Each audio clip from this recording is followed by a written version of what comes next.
Hola a todos. Les voy a hablar sobre un artículo científico escrito por el profesor Carlos García, cuyo titular se llama Derecho y Moral, una aproximación a los paralelismos entre Santo Tomás y Robert Alexy. Si desean descargar dicho artículo, les dejo el enlace en los comentarios. Para esto, he considerado pertinente explicarlo en las siguientes partes.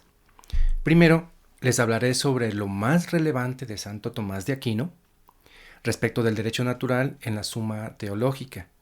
Luego, sobre la justicia, así como la regla de la razón como herramienta, la ley humana y los elementos morales. En la segunda parte, se abordará lo pertinente acerca de Robert Alexy, de quien se hablará sobre el problema de la existencia. Luego, sobre las formas de no positivismo. Más adelante, sobre la injusticia extrema, la medida de la injusticia y el papel de los derechos humanos. En el transcurso de la explicación y al final se hará notar la relación que existe entre los argumentos de los dos pensadores. Para una mejor comprensión, he considerado relevante describir previamente unos conceptos que serán útiles para comprender mejor el contenido del artículo. El primer término es la palabra jus naturalismo. Este término quiere expresar al derecho que proviene de Dios o de la razón. El segundo término es la palabra jus positivismo, que, al contrario del jus naturalismo, expresa al derecho que está descrito en las diferentes leyes que comúnmente nosotros conocemos.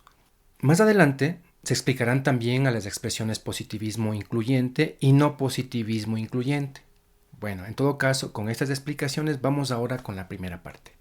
La Suma Teológica de Tomás de Aquino, en resumidas cuentas, podría decirse que explica el funcionamiento del derecho natural. Según Santo Tomás, existe una ley eterna que no tiene tiempo y que aplica para todo el universo. Esa ley eterna proviene de Dios. Por otra parte, existe también la ley natural, que es distinta a la ley eterna, pero que proviene de ella. Esta ley es aplicable a la naturaleza como las leyes físicas. Finalmente, está la ley positiva, generada por el humano y para los humanos. Al respecto, Aquino dice que si la ley positiva se basa en la ley natural y en la razón, esa ley será adecuada, pero si no lo es, significará que se aparta de la ley natural y su aplicación no será viable. Asimismo, estas leyes pueden ser vistas como reglas y medidas, es decir, que regulan y dan medidas a las actividades. A eso le llama principio activo. Pero también puede tener un principio pasivo, es decir, pueden ser reguladas y medidas, salvo la ley eterna porque ella es absoluta. De toda esta explicación, se puede decir que la ley positiva no es más que una prescripción de la razón, en orden al bien común, promulgada por aquel que tiene el cuidado de la comunidad donde Dios es la fuente de toda razón humana. Respecto de la justicia, Santo Tomás considera que esta es una expresión de la bondad de Dios y que en los hombres aparece cuando se aplica la razón. Esto significa que si no hay justicia, entonces hay injusticia, incluso extrema injusticia. Por tanto, resulta que la justicia es un punto medio entre extremos de injusticia. En este punto aparece la primera relación entre el pensamiento de Santo Tomás y el de Robert Alexy. Pues Alexy dice que los derechos humanos son necesarios para evitar la extrema injusticia.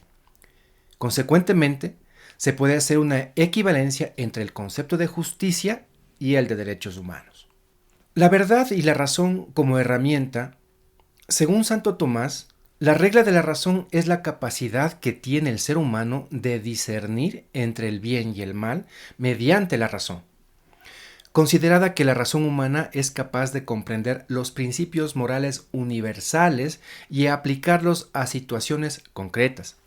Santo Tomás sostenía que la regla de la razón es una participación en la ley eterna de Dios, que es la base de toda ley moral. La ley eterna es la sabiduría divina que ordena el universo y guía la conducta humana hacia su fin último, que es Dios. Con esta explicación significa entonces que la verdad es el resultado de la razón, convirtiéndose así en una herramienta para descubrir o acceder a la verdad con la ayuda de Dios. Pero ese proceso para llegar a la verdad no es tan simple. sino que participan en nuestra alma dos potencias. Una, llamada potencia cognoscitiva, que busca el entendimiento con el uso del intelecto y de los sentidos. Y otra, denominada apetitiva, que busca la conveniencia del ente al bien. Con ello, se deduce que se llega a la verdad mediante un proceso cognoscitivo, pero con tendencia al bien. Por tanto, para definir a la verdad y a lo verdadero hay tres formas. Primero, que lo verdadero es lo que es decir, es verdad que existen todas las cosas. Segundo, que la verdad llega a serlo cuando existe una adecuación entre el entendimiento y la cosa. Es decir, las cosas no existen si no las entendemos. Y tercero, que la verdad es aquello según el juicio que hacemos nosotros de las cosas. Hablemos ahora de la ley humana y los elementos morales. Ya hemos visto que para Santo Tomás hay una relación entre la ley eterna, la ley natural y la ley humana o ley positiva. El razonamiento que hace Santo Tomás respecto de la ley humana consiste en hacer notar que ésta no necesariamente es buena, sino útil. Que si es buena es porque se basa en las leyes eternas, o que no son buenas porque van en contra de lo moral o en contra de las leyes eternas. De ahí que las leyes humanas pueden también ser contrarias a la moral o a Dios, haciéndolas injustas, como por ejemplo las leyes nazis. En este punto encontramos una nueva relación entre el pensamiento de Santo Tomás y el de Robert Alexy, pues se nota que las leyes humanas o derecho positivo que no tienen elementos morales son aquellas que Robert Alexy las llama no positivismo incluyente, mientras que a las leyes contrarias a la ley eterna las llama no positivismo no incluyente. Adentrándonos ahora al pensamiento de Alexy, específicamente al problema de la existencia del derecho, se nota que hay un debate entre el positivismo por un lado y el no positivismo por el otro, es decir, entre el derecho y lo moral.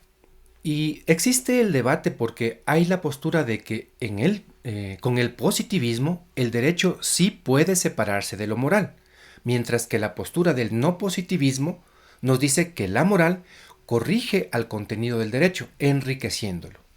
La confrontación entre estas dos posturas hace que aparezca un problema de existencia, donde se dice que el derecho no puede relacionarse con la moral porque la moral es contingente o cambiante. Y a la par, que considerando que las normas morales cambian en el espacio y tiempo, no pueden ser parte del derecho, pues el derecho debe ser permanente en el tiempo y lugar para que pueda regular la conducta. Entonces, se puede establecer algunas formas de positivismo y no positivismo, es decir, entre derecho y moral. Por el lado del positivismo, Alexy indica que el derecho bien podría rechazar cualquier intromisión de la moral. A esta forma la llama positivismo excluyente. También dice que en el lado del positivismo también podría darse el caso de aceptar elementos morales en el derecho, a lo cual Alexy le llama positivismo incluyente.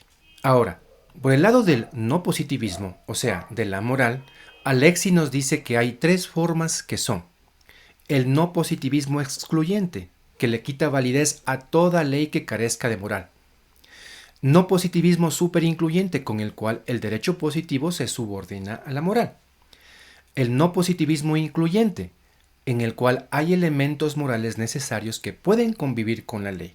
Con esta última forma, se puede deducir que es la opción más defendible.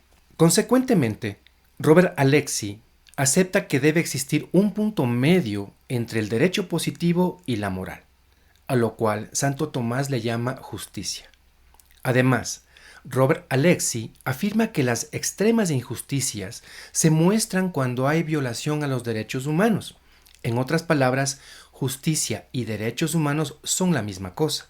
En resumen, se puede decir que el pensamiento de Robert Alexy y de Santo Tomás son similares. Hasta aquí mi intervención. Muchas gracias. Hasta pronto.